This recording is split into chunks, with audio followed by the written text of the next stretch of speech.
Hi friends, welcome back to our channel. ഇന്ന് നമ്മൾ നോക്കുന്നത് USS എക്സാം അഥവാ CM കിഡ്സ് UP സ്കോളർഷിപ്പ് എക്സാമിൻ്റെ ക്വസ്റ്റ്യൻ പേപ്പറാണ്. KPSTA നടത്തിയ എക്സാമിൻ്റെ ക്വസ്റ്റ്യൻ പേപ്പറാണ്. ഇന്ന് നടന്ന എക്സാമിൻ്റെ ക്വസ്റ്റ്യൻ പേപ്പറാണ് നമ്മൾ ഡിസ്കസ് ചെയ്യാൻ പോകുന്നത്.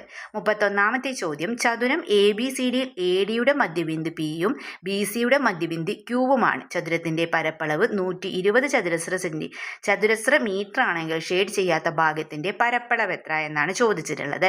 ആൻസർ എത്രയാണ് നിങ്ങൾക്ക് കിട്ടിയിട്ടുള്ളത്? അതെ, ഓപ്ഷൻ ബി 60 സെൻറ്റിമീറ്റർ സ്ക്വയർ ആണല്ലേ. Option B 60 centimetre square. Then താഴെ കൊടുത്തിരിക്കുന്നവയിൽ 298 298 പ്ലസ് 298 പ്ലസ് 298 എന്നതിന് തുല്യമായത് ഏതായിരിക്കും? 2:100 ആണല്ലേ വരുന്നത്. ആൻസർ എന്താണ്? ഓപ്ഷൻ ബി ആണ് ആൻസർ. ദെൻ ഈ പ്രസ്താവനകൾ നോക്കൂ. ഒരു അഭാജ്യസംഖ്യയുടെ വർഗത്തിന് 2 ഘടകങ്ങളേ ഉള്ളൂ. ഒരു അഭാജ്യസംഖ്യയുടെ കൃതിയായി എഴുതാവുന്ന സംഖ്യകളുടെ ഘടകങ്ങളുടെ എണ്ണം കൃത്യംഗത്തേക്കാൾ 1 കൂടുതലാണ്. 2 വ്യത്യസ്ത അഭാജ്യസംഖ്യയുടെ ഗുണനഫലത്തിന് 4 ഘടകങ്ങൾ ഉണ്ടാകും. 3 വ്യത്യസ്ത അഭാജ്യസംഖ്യയുടെ ഗുണനഫലത്തിന് 8 ഘടകങ്ങൾ ഉണ്ടാകും. ഈ പ്രസ്താവനകളുമായി ബന്ധപ്പെട്ട് ചുവടെ തന്നിരിക്കുന്നവയിൽ ശരിയായതേത്? ഓപ്ഷൻ എ 1, 2 ശരി. ഓപ്ഷൻ ബി 2, 4 മാത്രം ശരി. ഓപ്ഷൻ സി 2, 3, 4 മാത്രം ശരി. ഓപ്ഷൻ ഡി 1, 3 മാത്രം ശരി. ഇതിൽ ഏതാണ് ആൻസർ ആയിട്ട് വരുന്നത്? അതെ, ഓപ്ഷൻ സി ആണല്ലേ. 1, 3 മാത്രം 2, 3, 4 മാത്രം ശരി. ഓക്കെ, ഇതിന് 34ാമത്തെ ചോദ്യം, ഒരു സഹകരണ ബാങ്കിൽ ഒരു വർഷത്തെ സ്ഥിര നിക്ഷേപത്തിന് 9% പലിശ കിട്ടും. 7,500 രൂപ നിക്ഷേപിച്ചാൽ ഒരു വർഷത്തിന് ശേഷം എത്ര രൂപ കിട്ടും എന്നാണല്ലേ ചോദിച്ചിട്ടുള്ളത്. എത്ര രൂപ കിട്ടും? അതെ, 8,175 രൂപ. RS 8,175. ഓപ്ഷൻ സി ആണ് ആൻസർ. ഓക്കെ, ദെൻ 35ാമത്തെ ചോദ്യം, തുല്യമല്ലാത്ത ജോഡികൾ ഏതൊക്കെയെന്നാണല്ലേ ചോദിച്ചിട്ടുള്ളത്. തുല്യമല്ലാത്ത ജോഡികൾ ഏതൊക്കെയെന്നാണല്ലേ ചോദിച്ചിട്ടുള്ളത്. ഏതാണ്? ഓപ്ഷൻ സി ആണല്ലേ. തുല്യമല്ലാത്ത ജോഡികളാണ് നമ്മളോട് ചോദിച്ചിട്ടുള്ളത്. ഓപ്ഷൻ സി 1, 4 ആണ് ആൻസർ വരുന്നത്. ഓക്കെ, ദെൻ 15 ഹരിക്കണം 3 + 4 × 2 - 1 എത്രയാണ് ആൻസർ കിട്ടുക? എത്രയാണ് നിങ്ങൾക്ക് ആൻസർ കിട്ടിയിട്ടുള്ളത് കൂട്ടുകാരെ? ഓപ്ഷൻ ബി 12 ആണല്ലേ ആൻസർ. Option B 12. ഇതിന് 2:2078 അല്ലേ. ഒരു 1ൻ്റെ സ്ഥാനത്തെ അക്കം ഏതെന്നാണ് ചോദിച്ചിട്ടുള്ളത്. 1ൻ്റെ സ്ഥാനത്തെ അക്കം ഏതായിരിക്കും? 1ൻ്റെ സ്ഥാനത്തെ അക്കം എന്ന് പറയുന്നത് അതെ ഓപ്ഷൻ ബി 4 ആണല്ലേ. Option B 4.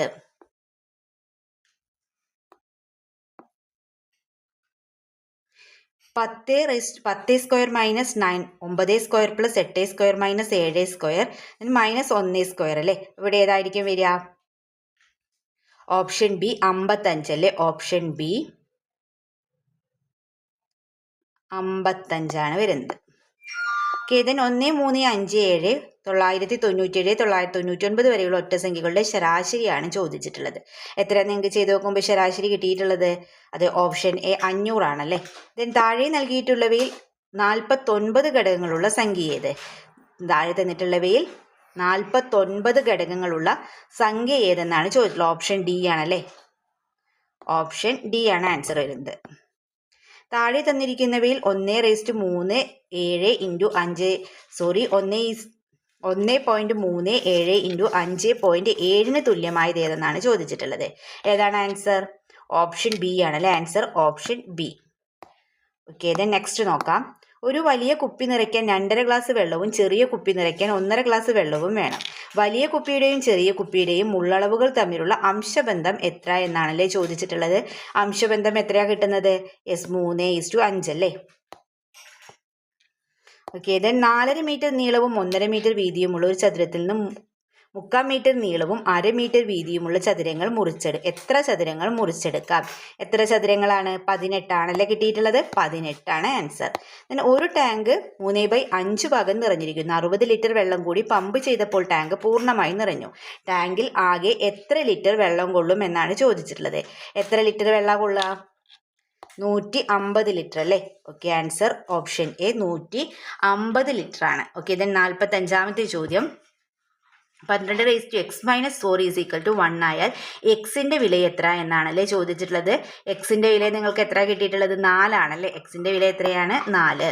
Okay, then option C 4. then 1 + 6 + 6² + 6³ + 6⁻100 എന്ന തുകയുടെ 1ൻ്റെ സ്ഥാനത്തെ അക്കം എത്ര എന്നാണ് ചോദിച്ചിട്ടുള്ളത്. 1ൻ്റെ സ്ഥാനത്തെ അക്കം എത്രയായിരിക്കും? അതെ, 1 ആയിരിക്കും അല്ലേ. 1ൻ്റെ സ്ഥാനത്തെ അക്കം എന്ന് പറയുന്നത് 1. ഒരു ത്രികോണത്തിൻ്റെ 2 വശങ്ങൾ 4 സെൻറ്റിമീറ്റർ 2 വശങ്ങൾ 4 സെൻറ്റിമീറ്റർ 6 സെൻറ്റിമീറ്റർ ആണ്. മൂന്നാമത്തെ വശമാകാൻ സാധ്യതയുള്ള ഏറ്റവും വലിയ എണ്ണൽ സംഖ്യ ഏതാണെന്നാണ് ചോദിച്ചിട്ടുള്ളത്. ഏതായിരിക്കും? അത് 9 ആണല്ലേ. Option C 9 centimetre. 48ാമത്തെ ചോദ്യം, ത്രികോണം XYZന്റെ പരപ്പളവ് ഷെയ്ഡ് ചെയ്ത ത്രികോണങ്ങളുടെ പരപ്പളവുകളുടെ തുകയ്ക്ക് തുല്യമാണ്. ചതുരം PQRSന്റെ പരപ്പളവ് 100 ചതുരശ്ര സെൻറ്റിമീറ്റർ ആണെങ്കിൽ ത്രികോണം PQXന്റെ പരപ്പളവ് എത്ര എന്നാണ് ചോദിച്ചിട്ടുള്ളത്. എത്ര നിങ്ങൾക്ക് ആൻസർ കിട്ടിയിട്ടുള്ളത്? അതെ, ഓപ്ഷൻ ഡി ആണല്ലേ. ഓപ്ഷൻ ഡി 100 സെൻറ്റിമീറ്റർ സ്ക്വയർ ആണ്. ഇനി 50ാമത്തെ ചോദ്യം, 49 ഉണ്ടല്ലേ. ഒരു ജോലിക്കാരൻ്റെ ശമ്പളം 10% കുറച്ച ശേഷം 10% കൂട്ടുന്നു എങ്കിൽ ഇപ്പോഴത്തെ ശമ്പളത്തിലെ മാറ്റം എത്ര എന്നാണ് ചോദിച്ചിട്ടുള്ളത്. എത്രയായിരിക്കും മാറ്റം? അതെ, ഓപ്ഷൻ സി 1% കുറയുമല്ലോ. ഓപ്ഷൻ സി 1% കുറയും. 1024ന് 11 ഘടകങ്ങളുണ്ട്. 1024 സ്ക്വയറിന് എത്ര ഘടകങ്ങൾ ഉണ്ടാവും എന്നാണല്ലേ ചോദിച്ചിട്ടുള്ളത്. എത്രയായിരിക്കും? അതെ, 21 ഘടകങ്ങളാണല്ലേ. 21 ഘടകങ്ങൾ, അതായത് ഓപ്ഷൻ ബി ആണ് ആൻസർ. ഓക്കെ, അപ്പോൾ മാത്സിൽ എല്ലാ ക്വസ്റ്റ്യൻസും നമ്മൾ ഡിസ്കസ് ചെയ്തിട്ടുണ്ട്. ഓക്കെ, നിങ്ങൾക്ക് വീഡിയോ യൂസ്ഫുൾ ആയി തോന്നുകയാണെങ്കിൽ തീർച്ചയായും ലൈക്ക് ചെയ്യുക, കമൻറ്റ് ചെയ്യുക. ഓക്കെ കൂട്ടുകാരെ, നിങ്ങൾക്ക് എങ്ങനെ ഉണ്ടായിരുന്ന എക്സാം എന്ന് കമൻറ്റ് ചെയ്യുക. ഓക്കെ, അപ്പോൾ ഓക്കെ കൂട്ടുകാരെ, നമുക്ക് മറ്റൊരു വീഡിയോയുമായി വീണ്ടും കണ്ടുമുട്ടാം. ഓക്കെ.